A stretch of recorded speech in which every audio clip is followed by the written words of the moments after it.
सप्तानीशमीशावतारकान् तत्प्रकाशांश्चक्षक्तिः कृष्णचैतन्यसंज्ञकम् आज्ञाननिरधिरुपैति यया विशोषं भक्तिः परापि भजते परिपोषमुच्यैः तात्मं परं स्फुरति दुर्गममभ्यजस्रं सद्गुणभृत् स्वरचितां प्रणमामि गीताम्।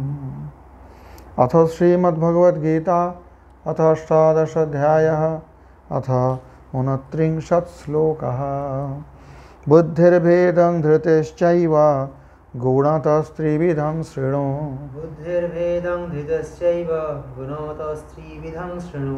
प्रोच्यमानमशेषेण पृथक्त्वेन धनञ्जय।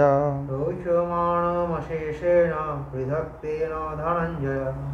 भगवान श्री कृष्ण कह रहे, हे धनंजय, हे अर्जुन, बुद्धि धृते च एव गुणतः त्रिविधं भेदं पृथक्त्वेन अशेषेण प्रोच्यमानं शृणु।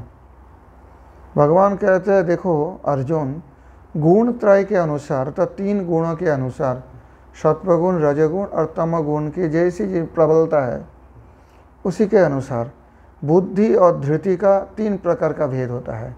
बुद्धि और धृति ये अलग है। पहले तो वर्णन किया ना, ज्ञानं कर्म च कर्ता च त्रिधैव गुण भेदतः। पहले ज्ञान कर्म कर्ता का जो 3 प्रकार का है, 3 प्रकार के ज्ञान, सात्विक राजस तामस, 3 प्रकार के कर्म और 3 प्रकार के कर्ता का वर्णन किए हैं। अभी कहते हैं बुद्धि और धृति ये भी गुण अनुसार 3 प्रकार के होते हैं। बुद्धि भी 3 प्रकार के होते हैं, धृति भी 3 प्रकार के होते हैं। ये अशेष भाव से और पृथक रूप से मैं कह रहा हूं, उसका श्रवण करो, श्रृणु। बुद्धिर्भेदं धृतिश्चैव गुणतस्त्रिविधं शृणु। शृणु मतलब सुनो, ऐसी हो गया। हिंदी में सुनो, बांग्ला में सुनो, संस्कृत में शृणु। प्रोच्यमानमशेषेण पृथक्त्वेन धनंजय। मैं अलग अलग करके अशेष विशेष प्रकार से कह रहा हूँ, मतलब कुछ शेष नहीं रखूँगा, पूरा वर्णन करूँगा।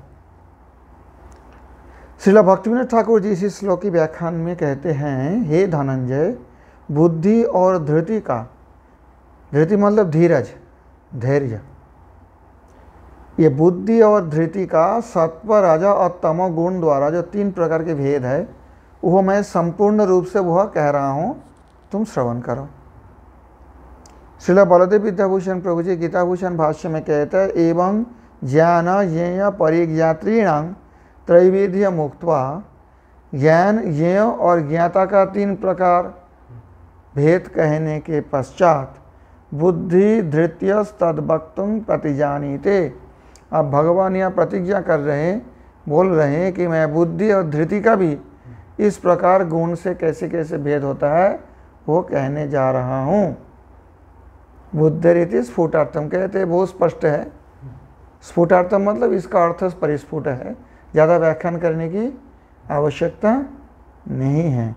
बुद्धिर्भेदं धृतिश्चैव गुणतस्त्रिविधं शृणु प्रोच्यमानमशेषेण पृथक्त्वेन धनंजय।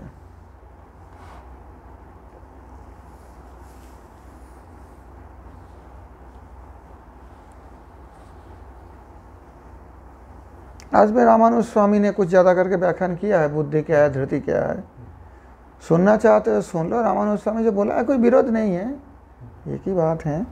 कहते हैं विवेक पूर्वक निश्चय ज्ञान के नाम है बुद्धि। विवेक होता है सारा आसार विचार, कौन सार है और कौन आसार है।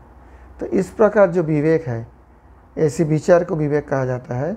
ऐसी विवेक पूर्वक, विवेक के द्वारा जो निश्चय ज्ञान हो जाता है, ये ऐसे ही करना, इसका नाम है बुद्धि। और आरब्ध मोक्ष साधनभूत कर्म का विघ्न उपस्थित होने पर भी, जैसे मोक्ष साधनभूत कर्म, मोक्ष के लिए हम कुछ कर रहे हैं, शुरुआत की है साधन, परंतु उसमें बहुत प्रकार के विघ्न आ रहे हैं, परंतु उसी का धारण सामर्थ्य के नाम है धृति। धीरज रखना पड़ेगा। ये नहीं है कि मैं मोक्ष साधन छोड़ दूं, ऐसा नहीं। तो विघ्न तो आते रहेगा, आने पर भी उसमें लगे रहना, इसका नाम है धृति। सो बुद्धि और धृति ये दोनों का भी तीन तीन प्रकार की भेद अब भगवान कहने जा रहे हैं। प्रवृत्तिंच निवृत्तिंच कार्याकार्ये भया भये। प्रवृत्तिंच निवृत्तिंच कार्याकार्ये भया भये। बंधं मोक्षं च या वेत्ति बुद्धि सा पार्थ सात्विकी। बंधं मोक्षं च या वेत्ति बुद्धि सा पार्थ सात्विकी। हे पार्थ, या बुद्धि प्रवृत्तिंच निवृत्तिंच कार्य अकार्ये भय अभये बंधं मोक्षं च वेत्ति सा सात्विकी। जो बुद्धि ये जानते हैं, प्रवृत्ति और निवृत्ति के बारे में जानकारी रखते हैं, कार्य और अकार्य क्या करना चाहिए नहीं करना चाहिए इन बारे में अच्छी तरह जानते हैं, और जिस बुद्धि भय और अभय, बंधन और मोक्ष इनके बारे में जानते हैं, वो बुद्धि सात्विकी बुद्धि है। ये तो साधारण अर्थ है, ठीक है। श्रील भक्तिविनोद ठाकुर जी कहते हैं, जिस बुद्धि के द्वारा प्रवृत्ति और निवृत्ति, कार्य और अकार्य, भय और अभय, बंध और मोक्ष ये सबकी पार्थक्य पृथकत्व निश्चित होता है, वो बुद्धि सात्विकी है। वही बात रामानुज स्वामी बताया ना, निश्चित रूप से विवेक पूर्वक निश्चय ज्ञान के नाम बुद्धि है। निश्चय ज्ञान किस बारे में करनी है? यहाँ पर भगवान जो बताए श्लोक में, इसमें बुद्धि का कर्तृकारक में प्रयोग किया गया, परंतु समस्या ये है बुद्धि तो कोई कर्ता नहीं है। कर्ता है कौन? जिनके वो बुद्धि है, ये बात समझो। बुद्धि एक कारण है, साधकतमं कारणम, बुद्धि के द्वारा जाना जाता है। बुद्धि जानते हैं या बुद्धि के द्वारा जीव जानते हैं? चेतन जो है, चेतन जीव वो जानते हैं। तो यहाँ पे बुद्धि हो गया कर्म साधन भूत कारण, जिसके द्वारा कर्म की साधन होता है। ज्ञान जो जानना है, ये कर्म जो है, इसका साधन करने के लिए बुद्धि एक साधन मात्र है। इसलिए भक्तिविनोद ठाकुर जी कहते हैं जिस बुद्धि के द्वारा, परंतु मूल श्लोक अगर कोई अन्वय रूप से पढ़ेंगे तो उनको लगेगा जो बुद्धि ऐसा जानते हैं। बुद्धि नहीं जानते हैं, बुद्धि नहीं जान सकते, बुद्धि क्रिया के कर्ता नहीं है। कर्ता कौन है? चेतन आत्मा है। चेतन आत्मा बुद्धि के द्वारा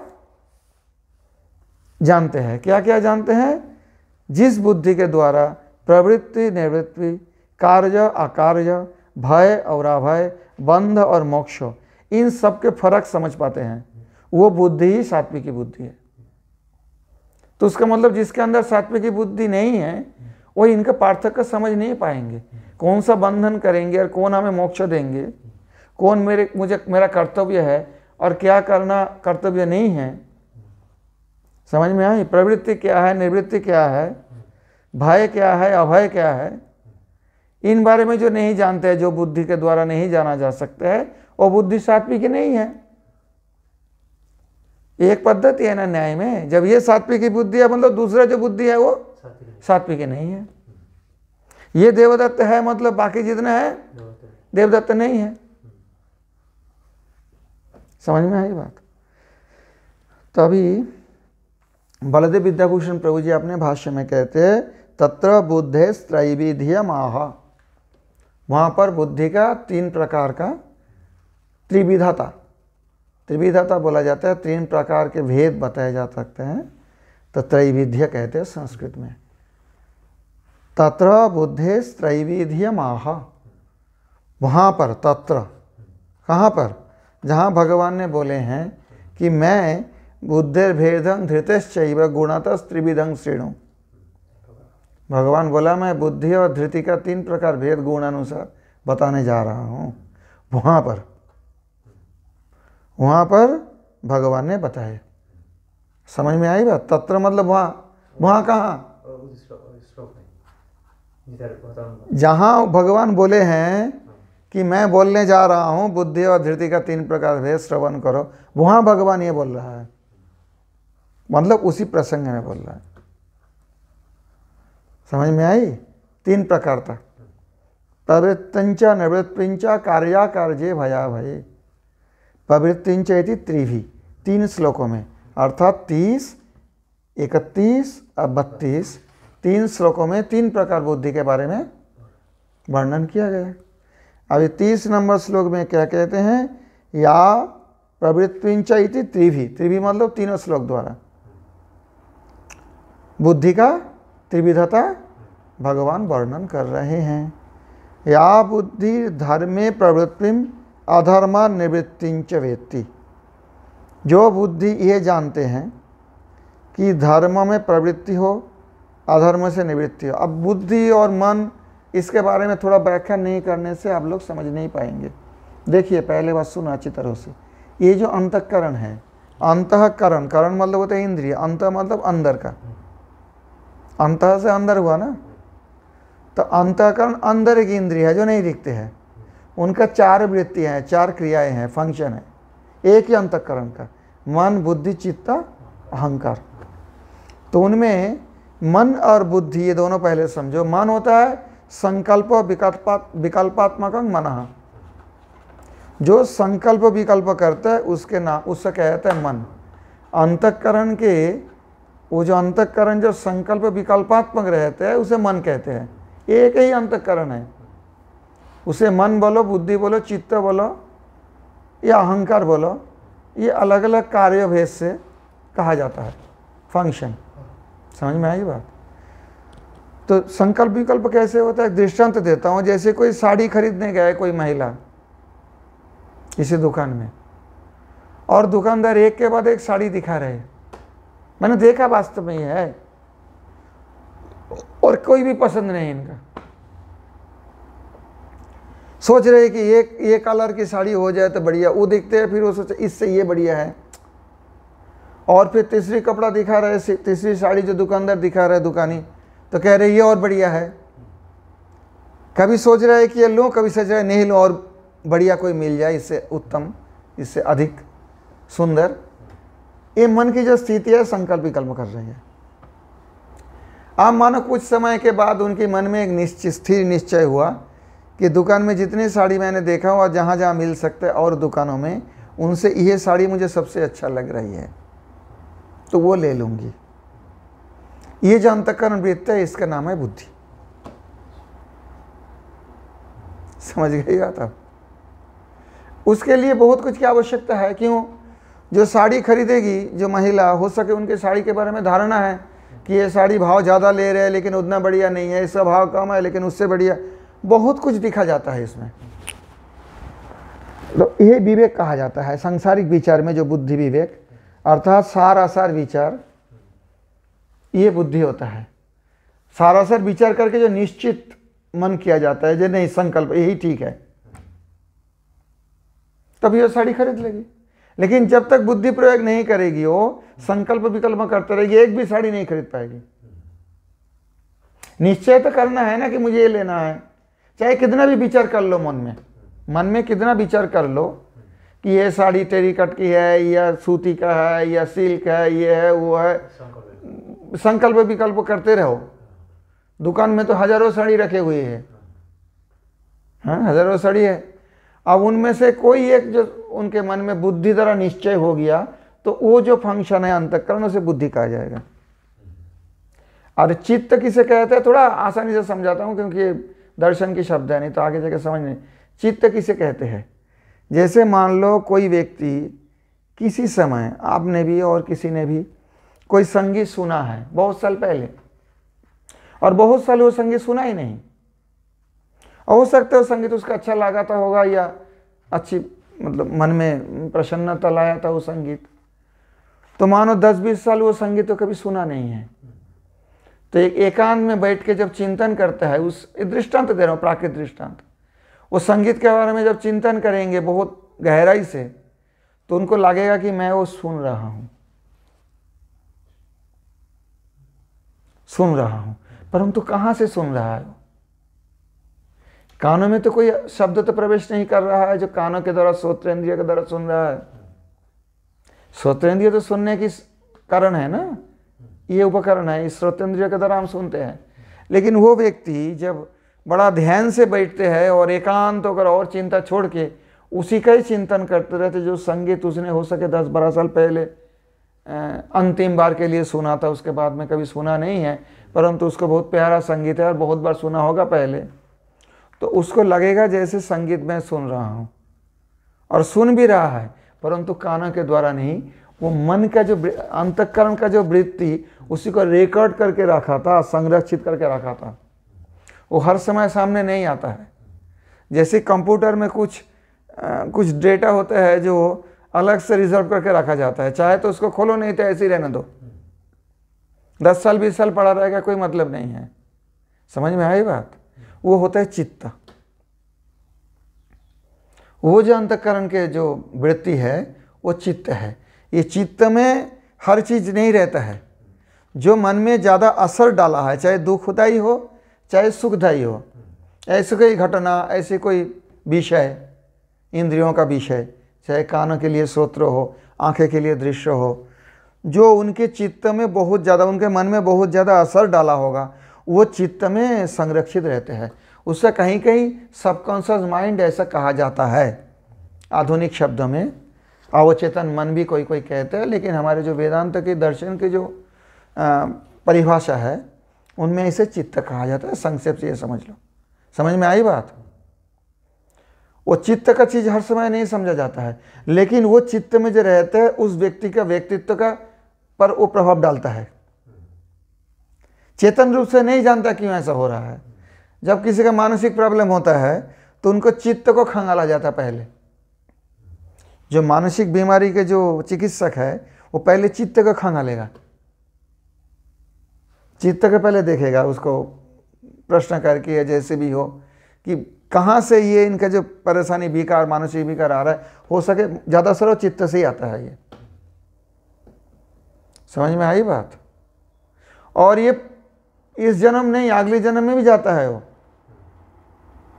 इस जन्म का जो कोई विशेष अनुभव हो, सुख या दुख, वो अगली जन्म का भी प्रभावित करते हैं मनुष्यों का, क्योंकि साथ साथ तो अंतःकरण जाता है, आत्मा के साथ अंतःकरण जाएगा अगले शरीर में।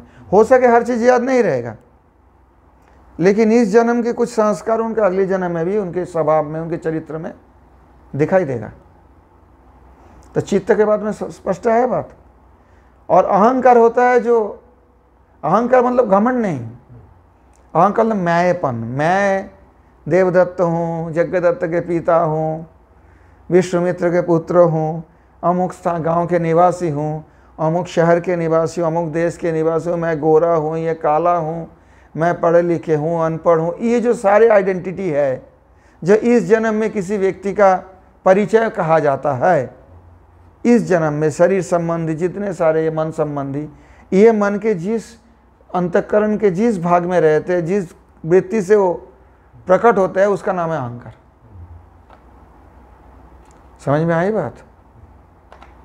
मेरेपन का एक भाव तो रहेगा मन में ना, मैं हूं, ये तो बात है। अब मैं कौन हूं?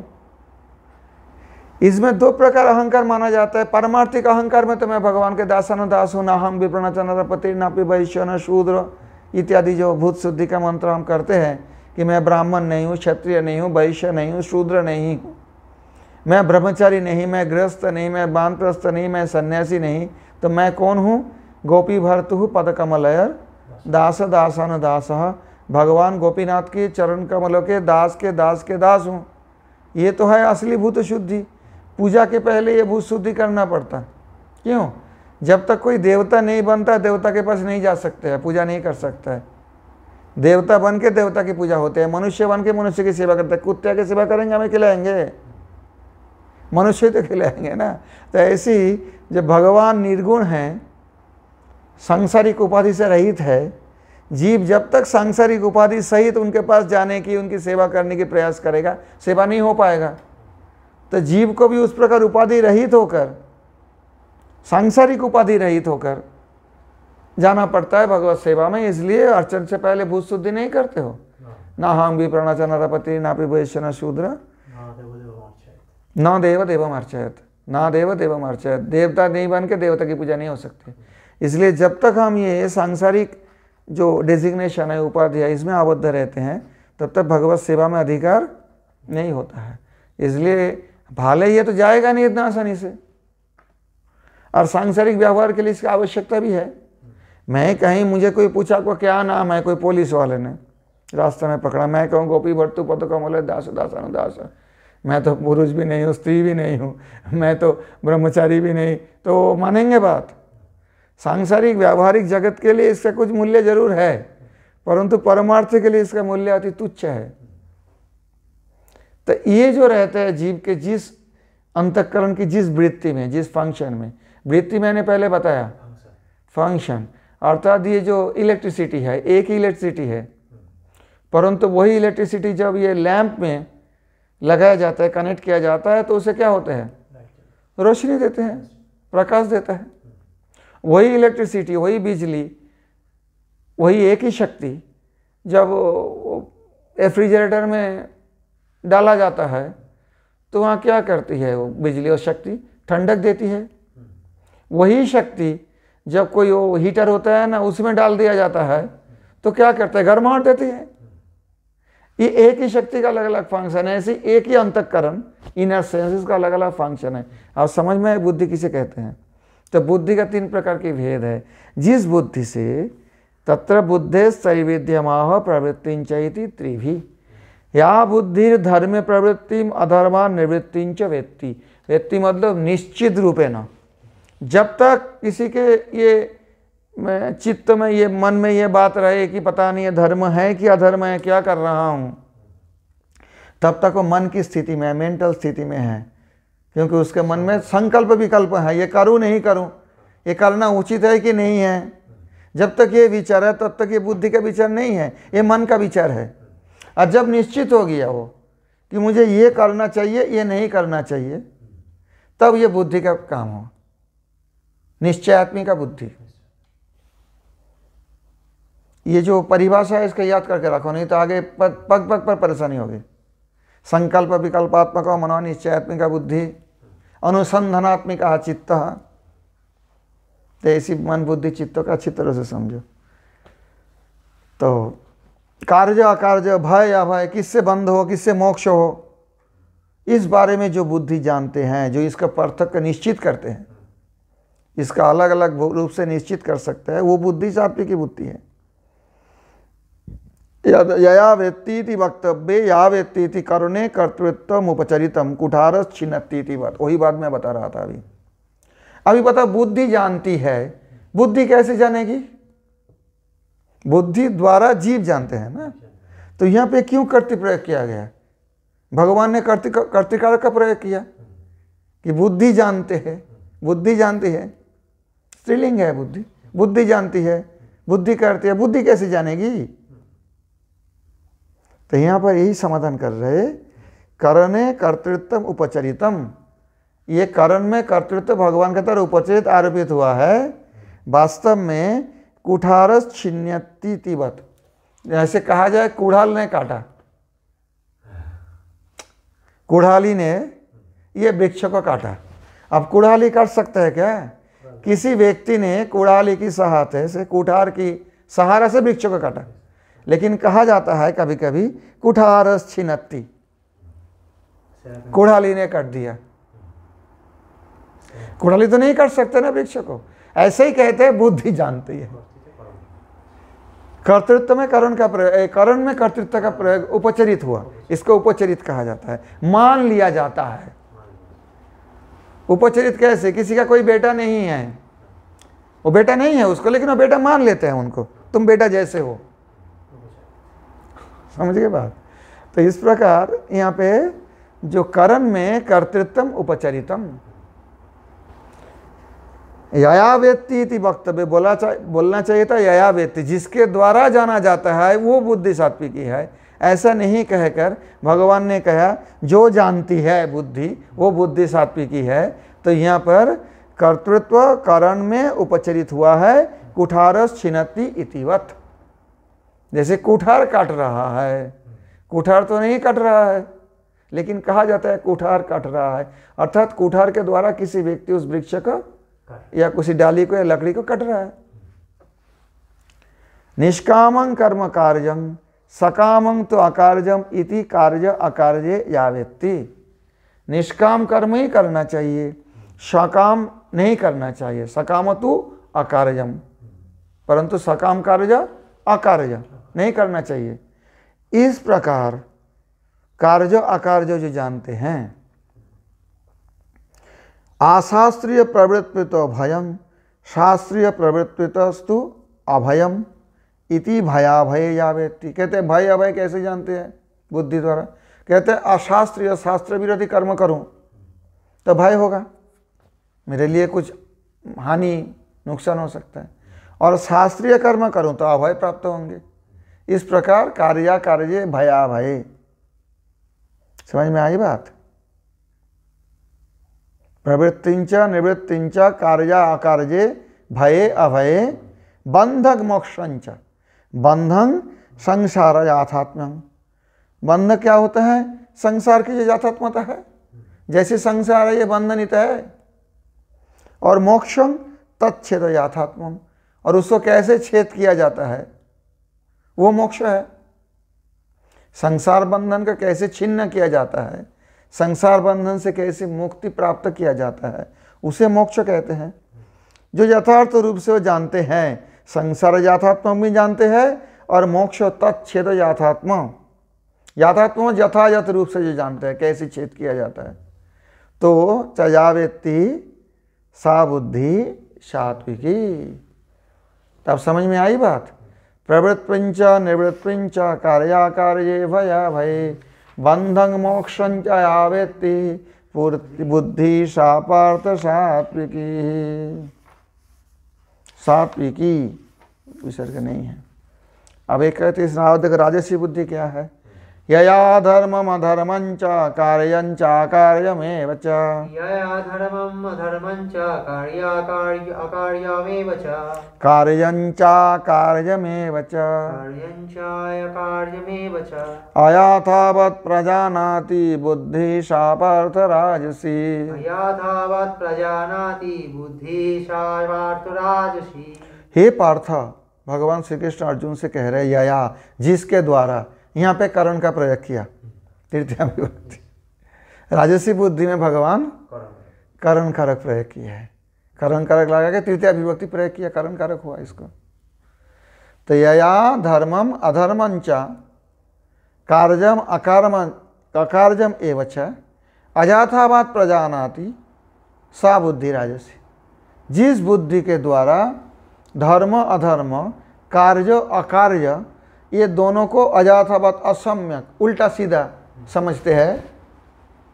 कभी कभी अधर्म का धर्म समझते हैं, कभी कभी जो कर्तव्य नहीं है उसको कर्तव्य समझते हैं।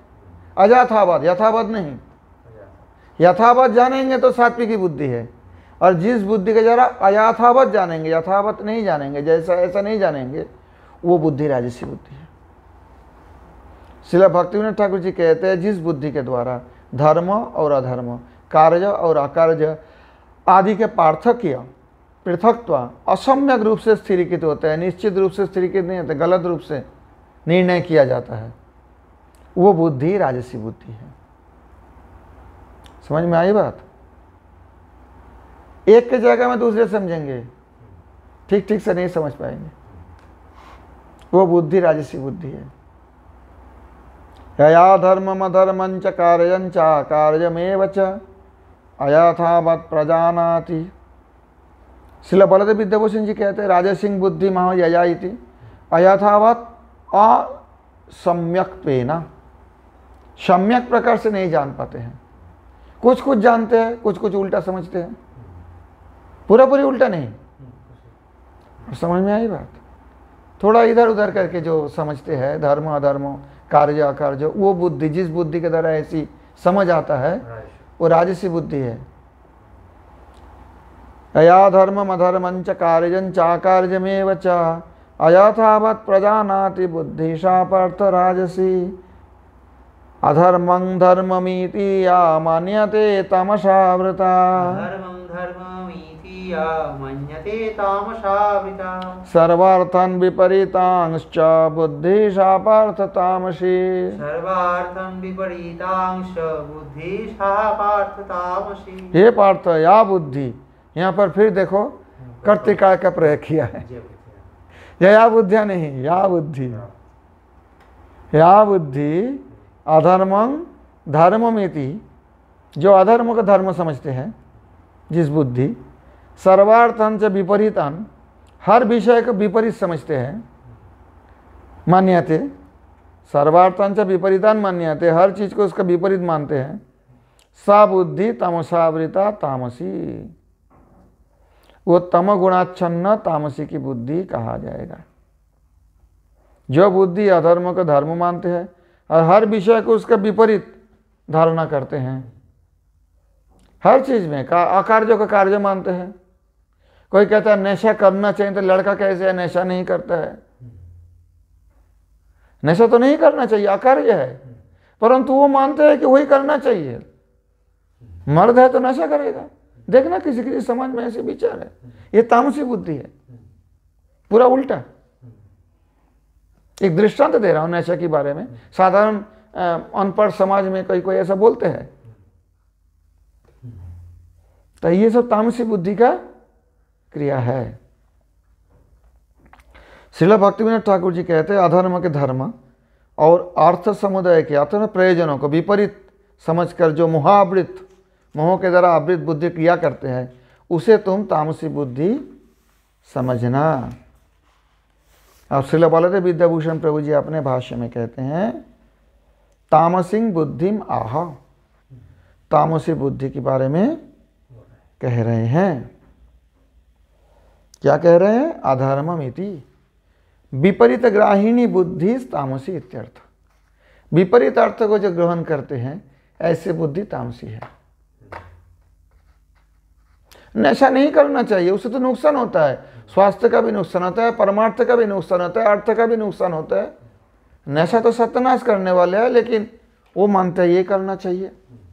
विपरीत बुद्धि है, ये तामसी है। विपरीत ग्राहिणी बुद्धि तामसी ही इत्यर्थः। सर्वार्थान विपरीतान इति साधुम असाधुन, साधुम असाधुम असाधुन च साधुम। जो साधु को असाधु मानेंगे, असाधु को साधु मानेंगे। ऐसे संसार में देखना बहुत आदमी ऐसा है, तामसी बुद्धि है। असाधु को साधु मानने वाले बहुत मिलेंगे। अब देखते नहीं हो बीच बीच में हल्ला होता है नेट में, टीवी में, ये ऐसा है, वो ऐसे बाबा है। अब क्या करे, आदमी उनको ज्यादा मानते हैं, उनके अनुयायी ज्यादा है, तो तामसी बुद्धि वाले ऐसे करेंगे। असाधुन च साधुम, साधुन च साधुम, साधुम असाधुम, ये मौ के यहाँ अ जोड़ गया। असाधुन च साधुम, हाँ, साधु को असाधु मानेंगे, असाधु को साधु मानेंगे। परं तत्वम अपरम, अपरंच तत्वं परम। जो परम तत्व, श्रेष्ठ तत्व, उसका निकृष्ट मानेंगे, भक्ति भक्ति करना बेकार है। और जो निकृष्ट तत्व है, अपर तत्व, उसका पर तत्व, श्रेष्ठ तत्व मानेंगे।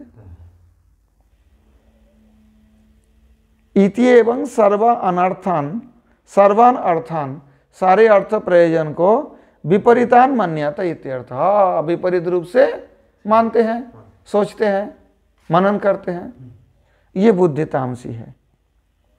समझ में आई बात? तामसी बुद्धि वाले बहुत मिलेंगे, राजसी बुद्धि वाले भी मिलेंगे बहुत, सात्विकी बुद्धि वाले कम ही मिलते हैं।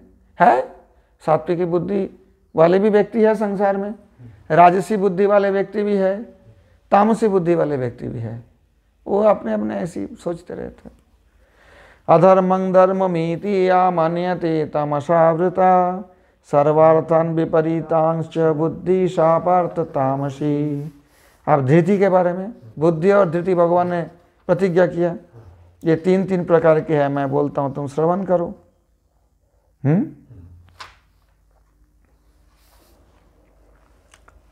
धृत्या यया धारयते मनः प्राणेन्द्रिय क्रियाः,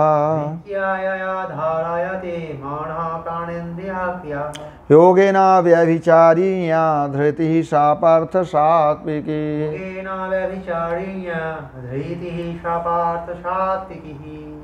हे पार्थ, योगेन अव्यभिचारिण्या यया धृत्या मनः प्राणेन्द्रिय क्रियाः धारयते सा धृतिः सात्विकी।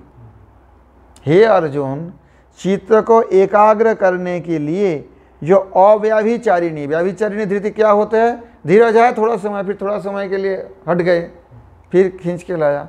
लेकिन अव्यभिचारिणी नहीं हटने वाले धृति धीरज के द्वारा जो देह मन शरीर मन और इंद्रियों को क्रियाओं को धारण करते हैं अर्थात नियमित करते हैं, वो धृति सात्विक धृति है। ऐसी धैर्य ऐसे धीरज सात्विकी है। श्रील भक्तिविनोद ठाकुर जी कहते हैं, हे पार्थ, जिस अव्यभिचारी धृति योग द्वारा, धृति योग कहा गया है भक्तिविनोद ठाकुर जी, वास्तव में योग मार्ग की है, योगेन व्यभिचारी है।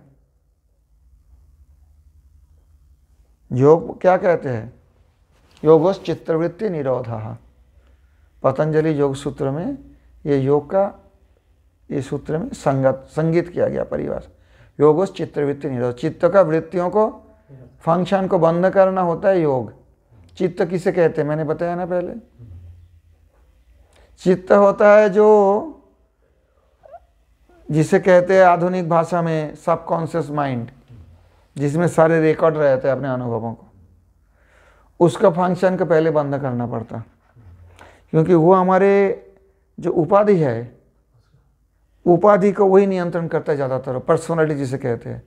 जब शून्य होना पड़ता है उस उपाधि से, तो पहले उसकी फंक्शन को बंद करना पड़ता है। मन बुद्धि को चलो कहीं नहीं जाने देंगे, चित्त में जो है उतारते जाएगा ना, ध्यान करेंगे तो चित्त से आ जाएंगे सारी बातें पुरानी, और चित्त से आते हैं। तो योगोस चित्तवृत्ति निरोध, चित्त का जो वृत्ति फंक्शन उसको बंद करना योग है। तो इसलिए कहते हैं योगेन अव्यभिचारिण्या योगेन मनोप्राणेन्द्रिय क्रिया यया धारयते सा पार्थ सात्विकी धृति। जिस धृति के द्वारा अव्यभिचारी योग साधन से मन देह शरीर और इंद्रियों के क्रिया सकल नियमित करते हैं, वो धृति सात्विक धृति है, धारण करते हैं। यो अव्यभिचारी धृति योग द्वारा मन प्राण इंद्रिय क्रिया सकल के धारण किया जाता है, वो धृति सात्विकी है। श्रील भक्तिविनोद ठाकुर जी कहते हैं, ये भगवान का कहने का अभिप्राय ये है। श्रील बलदेव विद्याभूषण जी कहते हैं अपने भाष्य में, धृतेस् त्रैविध्यमाह धृत्रेति त्रिभी, तीनों श्लोक में, एक में सात्विकी 33 नंबर श्लोक में, 34 नंबर श्लोक में राजसी धृति और 35 नंबर श्लोक में तामसी धृति के बारे में वर्णन किया गया। यया मनः प्राणेन्द्रियाणां योगोपाय भूतं योग उपाय भूतः क्रिया पुरुषो धारयते। योग के उपाय भूत एक क्रिया होती है, उससे क्या होता है? मन प्राण और इंद्रिय। प्राण मतलब वो वायु का भी कंट्रोल करेंगे, करते हैं ना प्राणायाम के द्वारा। मन का भी नियंत्रण करेंगे, प्राण का भी नियंत्रण करेंगे, इंद्रियों को नियंत्रण करेंगे, अर्थात इंद्रियों को विषय में जाने से रोक देंगे। जब धृति करेंगे तो कान जो है आवाज आएगा लेकिन कान सुनेंगे नहीं, विषय से प्रत्याहार कर लेंगे, आंखें देखेंगे नहीं रूप को। तो मन प्राण और इंद्रियों को योगोपायभूत क्रिया पुरुषो धारयते सा धृति ही सात्विकी। कहती है कैसा कीदृशी, वो धृति कैसी है?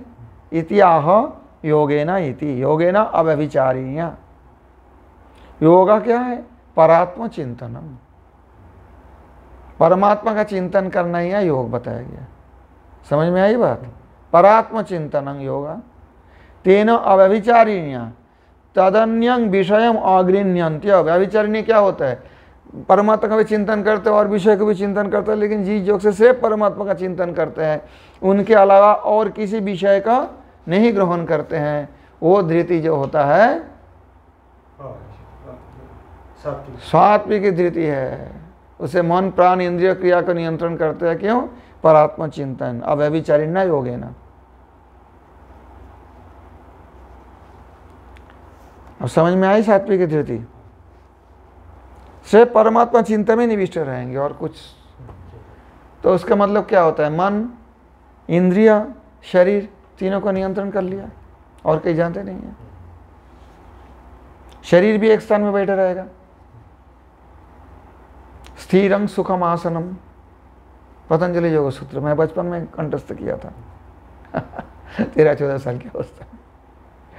स्थिरं सुखम आसनम, तो कितना समय तक स्थिर रहना, इसका भी एक साधारण हठ योगी लोग कहते हैं 45 मिनट अगर किसी आसन में बैठे रह सकते हैं आराम से, कष्ट नहीं होगा।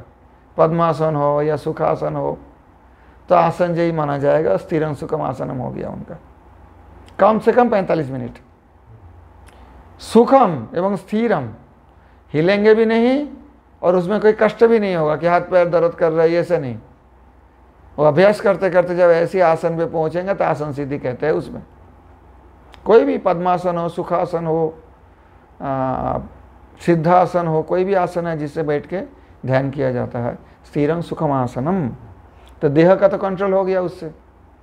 फिर मन का जो है प्रत्याहार कर लेते हैं, इंद्रियों को विषय की तरफ जाने नहीं देंगे। कैसे?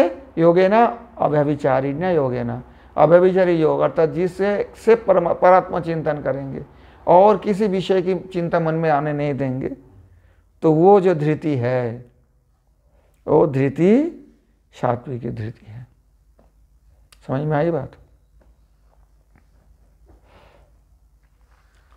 धृतिया यया धारयते मनः प्राणेन्द्रिय क्रियाः योगेना व्यभिचारिण्या धृतिः सा पार्थ सात्विकी।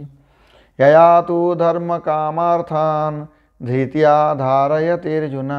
या तु धर्म कामार्थान् धृत्या धारयते अर्जुन। प्रसंगेन फलाकांक्षी धृतिः सा पार्थ राजसी। प्रसंगेन फलाकांक्षी धृतिः सा पार्थ राजसी। हे पार्थ, हे अर्जुन, सकाम विद्वज्जन के संगवशतः कैसे होता है? जिस सकाम विद्वान के पास जाओगे तो वो बोलेगा अरे भगवान से कुछ मांगोगे नहीं तो भक्ति क्यों करोगे? वो सकाम है ना, आपके भी सिखाएंगे। तो ऐसी व्यक्ति के संगवश, प्रसंगे न संगवशतः, प्रकृष्ट संगवशतः।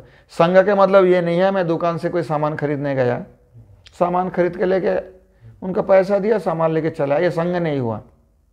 संग किसे कहते हैं? ददाति प्रतिगृह्णाति गुह्यमाख्याति पृच्छति भुंक्ते भोजयते चैव षड्विधं प्रीति लक्षणा। जब ये चीज होगा तो उसके साथ प्रीति होगा, तब संग हो रहा है। ध्यायत विषयन पुंसः संगस्तेषु उपजायते। दुकान से सामान खरीदना, दुकानदार का चिंतन तो नहीं कर रहा हूं ना। मुझे कोई सामान लेना था, कोई दुकानी के पास गया, उसके सामान ले, उसे पैसा दिया, बस मतलब मिट गया। वो संग नहीं है। प्रसंग होता है विशेष रूप से। तो प्रसंगे न फलाकांक्षी, समझिए बात। प्रसंगे न मतलब संगवश, फलाकांक्षी होकर हे अर्जुन, यया तो धृत्या, जिस धृति धारा, जिस धृति के द्वारा धर्म काम अर्थन धारयते सा धृति राजसी। धर्म काम और अर्थ को धारण करते हैं, अवधारण करते हैं, समझते हैं, वो धृति राजसी है। धृति के मतलब मैं पहले भी बताया था, धृति के मतलब होता है कोई प्रारब्ध कर्मों संपूर्ण करने तक उसमें जो अनिवार्य कष्ट है उससे विचलित नहीं होकर उसको सहन करते हुए अंत तक पहुंचना, उस कर्म का ये धृति है। पहले बताया ना। किसी भी कर्म शुरू करो, अब रसोई भी करो, मानो तो रोटी बनाते जाओ, गर्मी तो लगेगा, कष्ट तो होगा ना, थोड़ा पसीना भी आएगा, लेकिन जब तक रोटी पूरा ना बन जाए तब तक उसको सहन करना धृति है। और बीच में छोड़ के चले जाओगे जो इतना कष्ट होता है रोटी नहीं बनाएंगे तो फिर कर्म नहीं हो पाएगा। तो धृति भी 3 प्रकार है, सात्विकी, राजसी, तामसी। राजसी धृति क्या होते हैं? यया तो धर्म कामार्थान, यया तो धृतिया, जिस धृति द्वारा, यहाँ पे देखो राजसी में यहाँ करण कारक का प्रयोग हुआ, सात्विक धृति में वही बात है, करण कारक का प्रयोग हुआ है ना। जिस धृति के द्वारा फलाकांक्षी होकर, क्यों फलाकांक्षी हुआ? संगवश। धर्म काम अर्थन धारयते, धर्म काम और अर्थ की अवधारणा करते हैं, वो धृति राजसी है। श्रील भक्तिविनोद ठाकुर जी कहते हैं जिस धृति फलाकांक्षा के साथ धर्म अर्थ और काम को धारण करते हैं वही राजसी है। श्रील बलदेव जी अपने भाष्य में कहते हैं सकाम विद्वत प्रसंगे ना, सकाम जो विद्वत व्यक्ति है, विद्वान है, वेद शास्त्र पढ़े हैं, परंतु सकाम विचार के है, वो तो अपने विचार से ही आपको बताएंगे, उपदेश करेंगे। ऐसे व्यक्ति के संग होने से कोई फलाकांक्षी होकर कोई व्यक्ति धर्म अर्थ काम के साधन भूता अर्थात मन प्राण इंद्रिय क्रिया धारयते धर्मादीन तत्साधन भूता सकाम विद्वत प्रसंगे न, अच्छी तरह से देखो बलदेव विद्याभूषण जी का भाष्य में, सकाम विद्वत प्रसंगे न फलाकांक्षी पुरुष यया जिसके द्वारा, पुरुष यहाँ करता है, यया जिसके द्वारा धर्मादीन तत्साधन भूता, धर्म आदि अर्थात धर्म अर्थ काम, धर्म से शुरू करके धर्म अर्थ काम, यहाँ लिखा है ना, यया तो धर्म काम अर्थन, तीन ही तो बताया, मोक्ष की बात नहीं है, धर्म काम अर्थ, धर्मादीन तत्साधन भूता अर्थात उसी धर्म अर्थ काम के साधन करने के लिए जो मन प्राण और इंद्रिय क्रिया का धारणा कर संयत करना पड़ेगा, उतना करेंगी, सा धृति राजसी। समझ में नहीं आई? कोई आदमी बिजनेस कर रहे हैं मानो अर्थ के लिए, अर्थ के लिए कर रहे हैं ना, तो उस बिजनेस में उनके कष्ट नहीं होगा अनिवार्य रूप से,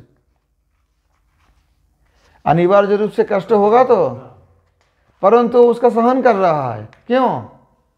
फलाकांक्षी, अरे ये कष्ट तो मुझे करना पड़ेगा, बिजनेस करूंगा तो कष्ट होगा, कष्ट सहन करके बिजनेस अगर सफलता तक पहुंचेगा तब तो अर्थ मिलेगा। तो जिस धृति के द्वारा उसी का धारण करते हैं वो राजसी धृति है। दृष्टांत स्वरूप ऐसा बहुत कुछ होता है, फलाकांक्षी तो एक काम नहीं है, बहुत कुछ है।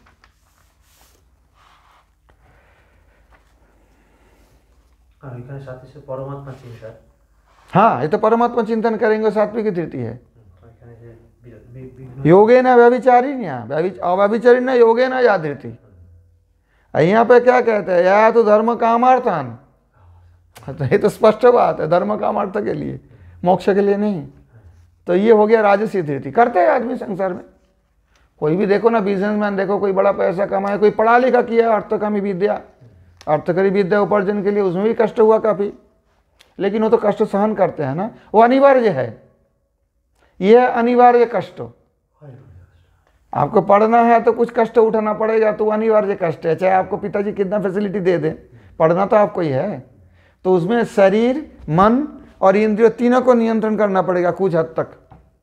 पढ़ाई करने के लिए नियंत्रण नहीं करना पड़ेगा, भागते दौड़ते रहोगे पढ़ पाओगे? एक जगह बैठना है, चाहे टेबल में बैठो चाहे जमीन पे बैठो, समझो अच्छी तरह से। तो शरीर की क्रिया कंट्रोल करना पड़ता, मन की क्रिया इधर उधर मन भागेगा, फिर लाके उसे पढ़ेगा। जो विषय है, जो अर्थकरी विद्या आप सीख रहे हो उसमें लगाना है।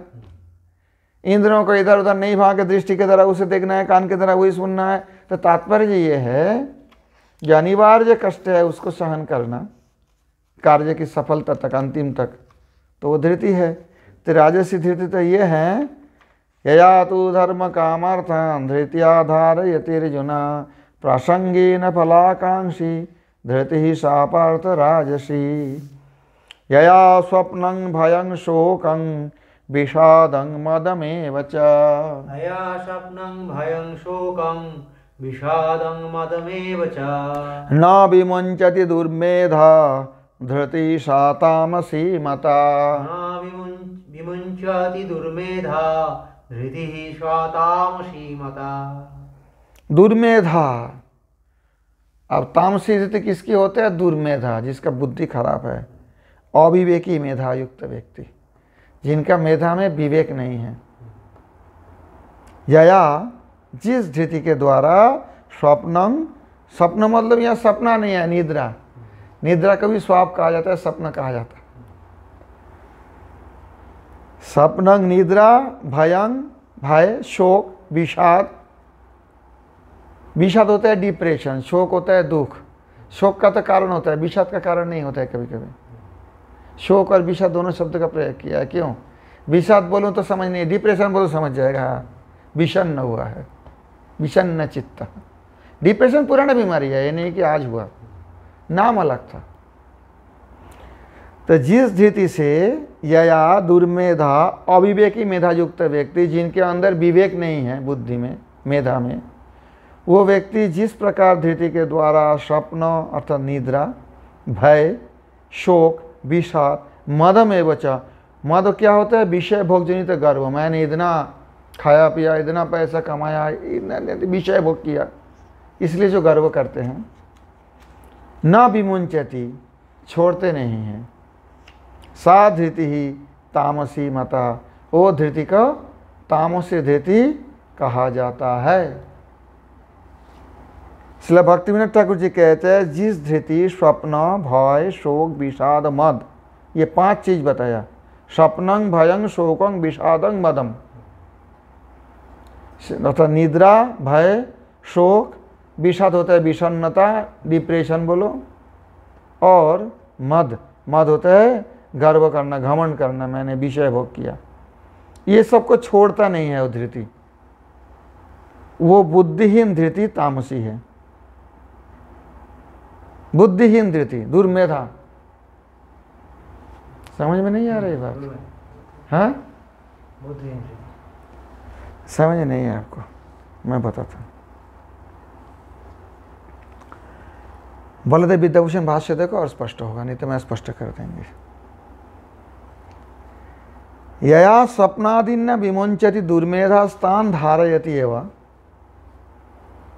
सा धृति तामसी। जिस धृति के द्वारा स्वप्न आदि, मतलब स्वप्न से शुरू करके जो 5 बताया, स्वप्नं, भयं, शोकं, विषादं, मदम, ये सब जिसको छोड़ते नहीं है, दुर्मेधा, वो बुद्धिहीन धृति उसको धारण करके रखते हैं, सा धृति तामसी। स्वप्न क्या है? निद्रा। अब धृति क्या कहते हैं? मैंने बहुत सोया, फिर भी सोएंगे। अब उसके लिए कुछ अनिवार्य कष्ट है, अनिवार्य कष्ट का सहन कर रहा है, क्योंकि सोते हुए भी तो कुछ कष्ट है ना, हो सके पैसा नहीं आएगा, कमाई नहीं कर पाएगा, या और कोई परेशान हो जाएंगे, ये सब को उपेक्षा करके, समझ में आई बात, वो उसी में मन लगाते हैं। विषय भोग जनित गर्व, विषय भोग तो हो गया, खा लिया, अभी उसके लेके क्यों सोचना है? समझ में नहीं आई बात।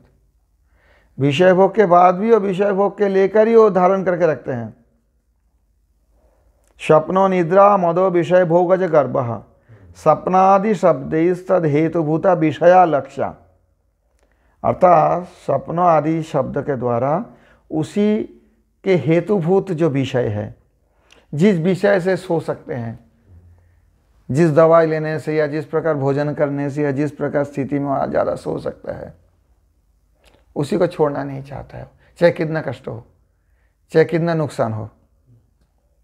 ये तामसी धृति है। जिस धृति से वो लक्ष्य तत्साधनभूता, अर्थात विषय भोग के लक्ष्य करके उसके साधनभूता मनोप्राणेन्द्रिय क्रिया धारायते, वो गर्व को नहीं छोड़ेंगे। उसी गर्व को धारण करने के लिए मन प्राण इंद्रिय के जैसे भी वो क्रिया को नियंत्रण करेंगे, तो सा तामसी धृति। तो ये सब स्वप्न के बारे में, भय के बारे में, शोक के बारे में, विषाद, मद, ये सब में जो धारण करके रखते हैं वो तामसी वृत्ति है, तामसी धृति है। समझ में नहीं आया? दृष्टांत नहीं देने सब समझ नहीं पाएंगे।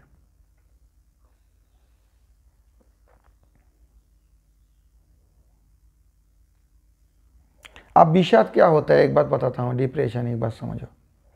विषाद होता है जो शराबी होता है, जो मद्यपान करते हैं ज़्यादा, मुझे बताया ऐसा व्यक्ति, जब मद्य की नशा उतर जाता है तो बहुत ज़्यादा विषाद होता है, डिप्रेशन हो जाता है। कोई बाध्य कारण नहीं है, परंतु कहते हैं सुबह जब मैं चलता हूँ तो जैसे कोई चलने का इच्छा ही नहीं होती, इतना डिप्रेशन हो जाता है। और नशा भी जो करते हैं ऐसा बताया उनके, मैं तो कभी पिया नहीं तो इसलिए मुझे पता नहीं। तो ये जो है डिप्रेशन, उसको छोड़ना नहीं चाहता है, फिर भी ये शराब पीता है,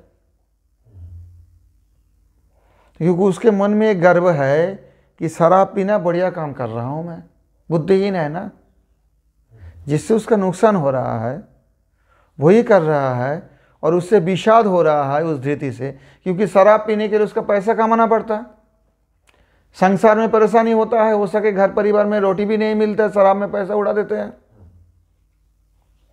परंतु ये सब अनिवार्य कष्ट का सहन कर रहे, अंततः क्या होगा? विषाद होगा। दूसरे दिन शराब के नशे से जब उतर जाएगा उसके अंदर बहुत डिप्रेशन आ जाएगा। छोड़ता क्यों नहीं?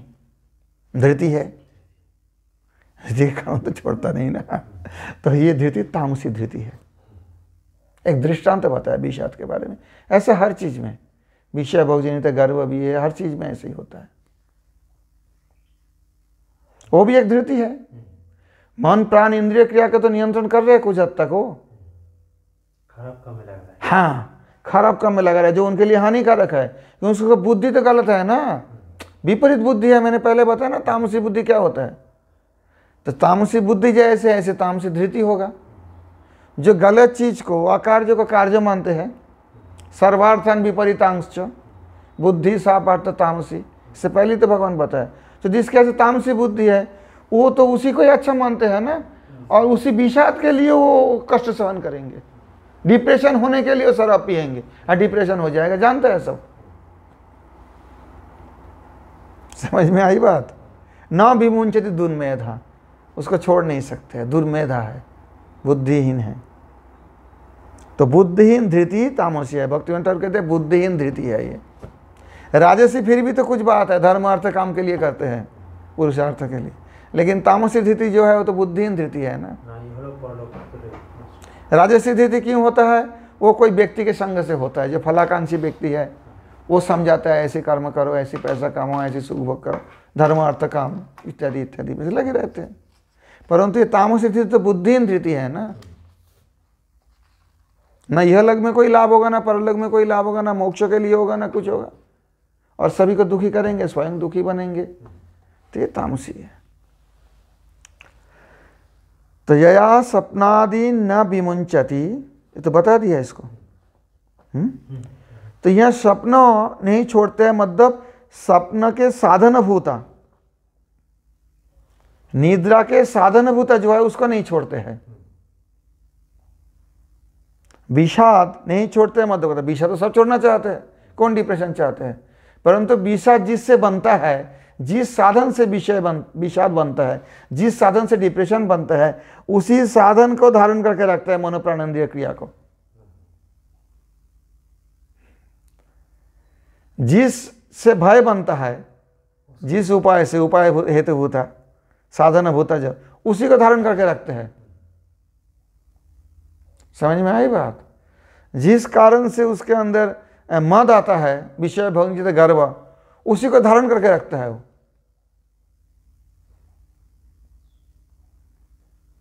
तो ये तामसी धृति है। स्पष्ट हुआ? समझ में आई बात? तो यहां तक रहने दो। यया स्वप्नं भयं शोकं विषादं मदमेव च न विमुंचति दुर्मेधा धृति सा तामसी मता। गीता सुगीत कर्तव्या किमन्ये शास्त्र विस्तरे या स्वयं पद्मनाभस्य मुखपद्माद् विनिसृता।